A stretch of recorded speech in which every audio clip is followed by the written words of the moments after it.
بسم اللہ الرحمن الرحیم رضیت باللہ ربا وبالاسلام دینا وبمحمد صلی اللہ تعالی علیہ وآلہ وسلم نبیا ورسولا الحمدللہ رب العالمین والعاقبۃ للمتقین والصلاة والسلام علی افضل الانبیاء والمرسلین الصلاة والسلام علیک یا سیدی یا رسول اللہ وعلی آلک واصحابک یا سیدی یا حبیب اللہ مولا صلی وسلم دائما ابدا علی حبیبک خیر الخلق کلہم۔ حمد و صلوات کے بعد معزز و محتشم سامعین، اللہ رب العزت کا کروڑ ہا شکر و احسان ہے کہ اس مالک لم یزل نے ہم سب کو زندگی میں ایک مرتبہ پھر ماہ رمضان مبارک کی ان پرکیف سعادتوں کے اندر 11واں سالانہ 30 روزہ فہم دین کورس کرنے کی سعادت عطا فرمائی ہے۔ آج ہم اس کی پہلی نشست میں حاضر ہیں۔ گفتگو کا عنوان ہے رحمت رحمان ماہ رمضان۔ دعا ہے رب ذوالجلال کی بارگاہ میں کہ اللہ رب العزت ہم سب کو قرآن و سنت کا فہم عطا فرمائے اور ہم سب کو قرآن و سنت کے مطابق اپنی زندگیاں بسر کرنے کی توفیق عطا فرمائے۔ تو بابِ وقار رب ذوالجلال نے قرآن کریم کے اندر ماہ رمضان مبارک کے روزوں کی فرضیت کا مقصد اس انداز سے بیان کیا کہ یا ایھا الذین آمنوا کتب علیکم الصیام کما کتب علی الذین من قبلکم لعلکم تتقون، کہ اے ایمان والو تم پر روزے فرض کیے گئے جیسا کہ تم سے پہلوں پر بھی فرض کیے گئے، اس واسطے کہ تاکہ تم متقی بن جاؤ۔ تو رب ذوالجلال نے روزے کی فرضیت کا مقصد بیان کر دیا کہ روزہ فرض کرنے کا مقصد یہ ہے کہ بندہ مومن متقی بن جائے۔ متقی بننے سے ملتا کیا ہے؟ تو رب تعالیٰ نے قرآن پاک کے اندر دوسرے مقام کے اندر ارشاد فرمایا ان اکرمکم عند اللہ اتقاکم، فرمایا تم میں سے اللہ کے ہاں عزت والا وہ ہے جو تقوی والا ہے۔ یعنی اللہ کے ہاں جو میرٹ ہے وہ بینک بیلنس، بنگلے ہونا، حکومتیں مل جانا، بادشاہیاں مل جانا، یہ رب تعالیٰ کے ہاں معیار نہیں ہے۔ رب تعالیٰ کے ہاں عزت کا معیار یہ ہے کہ جو تقوی والا ہے اللہ کے ہاں وہ عزت والا ہے۔ تو حضور نبی رحمت صلی اللہ تعالیٰ علیہ وآلہ وسلم کے صدقے اللہ کا کتنا کرم ہے امت مصطفیٰ کے اوپر کہ اللہ نے بیان فرمایا کہ میرے ہاں عزت اسی کی ہے جو تقوی والا ہے، اور رمضان کے روزے فرض کر کے بتایا اس واسطے فرض کرو تاکہ تم تقوی والے بن جاؤ۔ مقصد کیا کہ تم روزے رکھتے چلے جانا، رب تعالیٰ تمہیں تقوی کی دولت عطا کرتا چلا جائے گا۔ جب تم تقوی کی دولت حاصل کر لو گے تو پھر اللہ کے ہاں تم عزت دار بن جاؤ گے۔ تو رب تعالیٰ خود اپنے ہاں مسلمانوں کو عزت دار بنانے کے لیے ماہ رمضان جیسی نعمت عطا فرما دیتا ہے۔ تو یہ رب تعالیٰ کی رحمت ہے امت مصطفیٰ صلی اللہ تعالیٰ علیہ وآلہ وسلم کے اوپر اس ماہ مقدس کے صدقے۔ اور پھر نبی علیہ الصلوۃ والسلام نے کتنی احادیث کے اندر اس ماہ مقدس کی عظمتوں کو اور فضیلتوں کو اجاگر کرتے ہوئے ہمارے سامنے ان باتوں کو بیان کیا کہ جس طرح وہ مشہور حدیث ہے حضرت سلیمان فارسی رضی اللہ تعالیٰ عنہ جس کے راوی ہیں کہ نبی رحمت صلی اللہ تعالیٰ علیہ وآلہ وسلم نے آخری تاریخ تھی شعبان المعظم کی، تو سرکار نے صحابہ کرام سے خطاب کیا، اس ماہ مقدس کا تعارف کروایا، عظمتیں بتائی ہے۔ تو اس میں سے ایک بات عرض کرنا چاہوں گا کہ نبی علیہ الصلوۃ والسلام نے تعارف کے اندر یہ بات ارشاد فرمائی کہ جعل اللہ صیامہ فریضۃ وقیام لیلہ تطوعا، کہ رب ذوالجلال نے اس ماہ مقدس کے روزے تمہارے اوپر فرض کیے ہیں اور اس ماہ مقدس کی راتوں کے اندر جو قیام ہے اس کو تمہارے لیے نفل قرار دیا ہے۔ اب دیکھا جائے تو نوعیت کے اعتبار سے فرض کے اندر اور نفل کے اندر بڑا فرق ہوتا ہے۔ فرض کی افادیت کچھ اور ہے، فرض کا مقام و مرتبہ کچھ اور ہے، نفل کا مقام و مرتبہ کچھ اور ہے۔ لیکن رب ذوالجلال کے حبیب نے جب ان دونوں چیزوں کا اجر بیان فرمایا تو کمال انداز سے دونوں کا اجر برابر ارشاد فرما دیا۔ سرکار نے فرمایا من صام رمضان ایمانا واحتسابا غفر له ما تقدم من ذنبہ، فرمایا جس نے ماہ رمضان کے روزے ایمان کے ساتھ حصول ثواب کی نیت سے رکھے، اللہ تعالیٰ اس کے گزشتہ گناہوں کو معاف فرما دے گا۔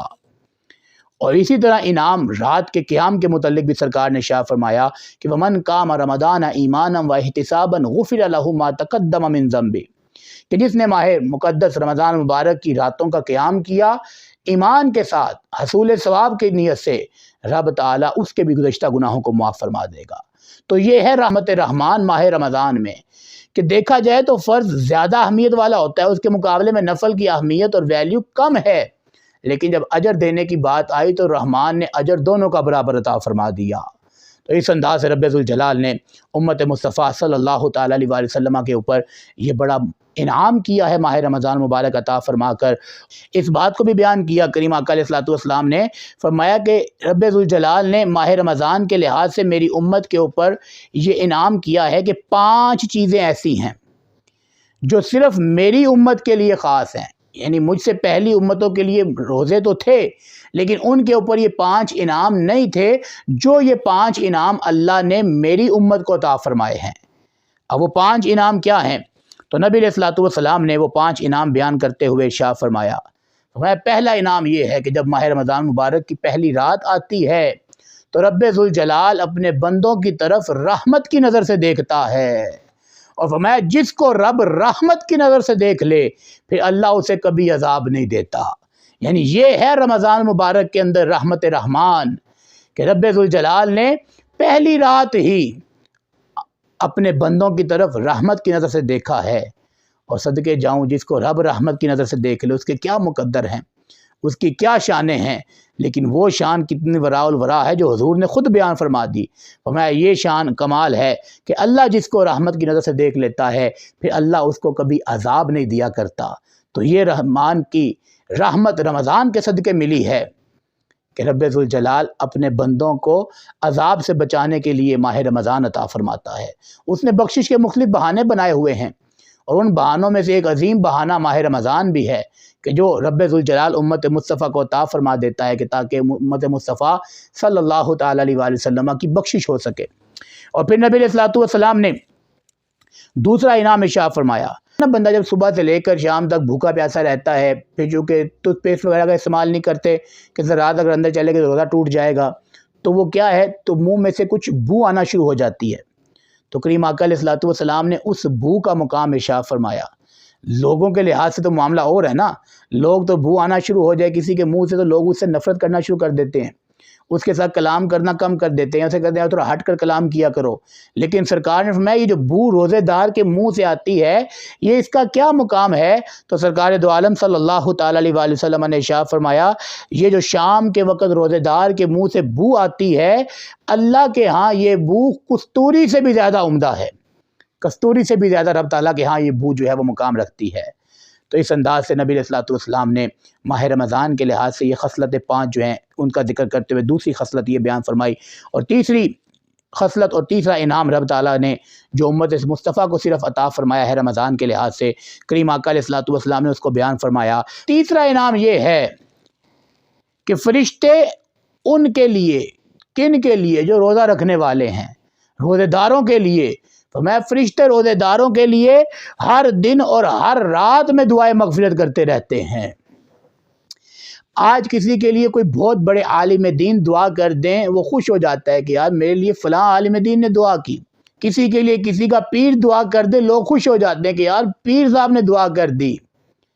میں نے کہا وہ کتنے خوش قسمت اور مقدر والے ہیں کہ جن کے لیے پیر نہیں، کوئی بہت بڑا عالم دین نہیں، بلکہ رب ذوالجلال کے فرشتے دعائیں مغفرت فرما رہے ہیں، اور یہ انعام مل رہا ہے رمضان کے صدقے اور مصطفیٰ کریم علیہ الصلوۃ والسلام کے صدقے۔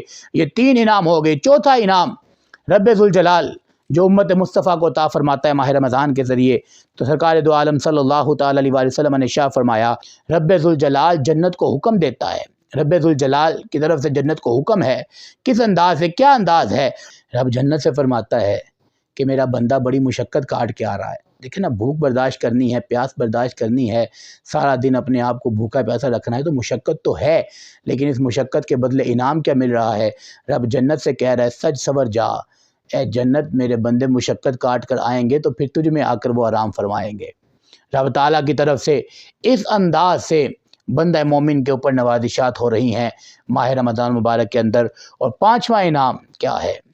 نبی علیہ الصلوۃ والسلام نے ارشاد فرمایا جب اس ماہ مقدس کی آخری رات آتی ہے تو اللہ رب العزت سارے روزہ داروں کو معاف فرما دیتا ہے، سب کی بخشش فرما دیتا ہے۔ تو کس قدر ماہ رمضان کے اندر رحمت رحمان میسر ہے کہ پہلی رات آئے تو سرکار فرمائیں اللہ نظر رحمت سے بندوں کو دیکھتا ہے، اور جس پر نظر رحمت پڑ جائے پھر اللہ اسے کبھی عذاب نہیں دیتا۔ اور آخری رات آتی ہے تو فرمایا رب ذوالجلال سارے روزہ داروں کی بخشش و مغفرت فرما دیتا ہے۔ تو صحابہ اکرام علیہ مردوان نے عرض کیا یا رسول اللہ صلی اللہ تعالیٰ علیہ وآلہ وسلم کیا یہ شب قدر ہے؟ تو نبی علیہ الصلوۃ والسلام نے فرمایا شب قدر تو الگ سے ہے، فرمایا جب کوئی عمل کرتا ہے اس سے کوئی فارغ ہو جائے تو اس کو اس کا اجر پورا دیا جاتا ہے۔ تو رب ذوالجلال بھی رمضان کو مکمل کرنے کے اوپر جو اس کے بندوں نے عمل کیے ہیں اس کا پورا اجر دیتے ہوئے رب تعالیٰ ساروں کی بخشش فرما رہا ہے۔ جو لیلۃ القدر کی فضیلتیں ہیں، عظمتیں ہیں، برکتیں ہیں، بہاریں ہیں، فرمایا وہ اس سے الگ ہیں، یہ الگ ہے۔ تو یہ ہے رحمت رحمان ماہ رمضان کے اندر جو رب ذوالجلال کے حبیب علیہ الصلوۃ والسلام نے ہمارے سامنے اس چیز کو بیان کیا، سرکار فرماتے ہیں حدیث قدسی رب فرماتا ہے الصوم لی وانا اجزی بہ، کہ روزہ میرے واسطے ہے، اس کا انعام بھی میں خود عطا فرماؤں گا۔ یعنی یہ رب تعالیٰ کی طرف سے انعام ہے کہ اس کا اجر رب ہی جانتا ہے وہ کتنا عطا فرمائے گا۔ حضرت سیدہ عائشہ صدیقہ رضی اللہ تعالیٰ عنہ طیبہ طاہرہ آپ روایت کرتی ہیں، فرماتی جب ماہ رمضان آ جاتا تو کریم آقا علیہ الصلوۃ والسلام اپنا کمر بند کس لیتے، یعنی سرکار تیار ہو جاتے، فرمایا پھر اپنے بستر پر نہ آتے یہاں تک کہ رمضان گزر جاتا۔ یہ کریم آقا علیہ الصلوۃ والسلام کا عمل ہے کہ ماہ رمضان آتا تو سرکار اپنے آپ کو بستر سے الگ کر لیتے، رب تعالیٰ کی بندگی کرتے، اس کی عبادت کے اندر مصروف ہو جاتے۔ تو آج امت مصطفیٰ کو بھی نبی علیہ الصلوۃ والسلام کے اس طریقہ کار کے اوپر عمل کرتے ہوئے اپنے آپ کو رب تعالیٰ کی بندگی کے اندر مشغول کر لینا چاہیے۔ حد المقدور کوشش کرنی چاہیے ہمارے دن کے سارے جو معاملات ہیں وہ بھی عبادت کے اندر گزر جائیں، راتیں قیام کے اندر گزر جائیں، تسبیحات پڑھتے ہوئے، قرآن کی تلاوت کرتے ہوئے، نماز کی پابندی کرتے ہوئے، توبہ و استغفار کرتے ہوئے اس ماہ مقدس کو گزاریے، تاکہ کوئی بھی لمحہ رائے گاہ نہ جائے۔ اس کا ایک ایک لمحہ برکتوں والا، رحمتوں والا، عظمتوں والا، عزتوں والا ہے۔ تو رب تعالیٰ ہم سب کو اس ماہ مقدس کو احسن انداز سے، اس ماہ مقدس کے تقاضوں کے مطابق رب تعالیٰ کی بندگیاں کرتے ہوئے گزارنے کی توفیق عطا فرمائے۔ وآخر دعوایا ان الحمد للہ رب العالمین۔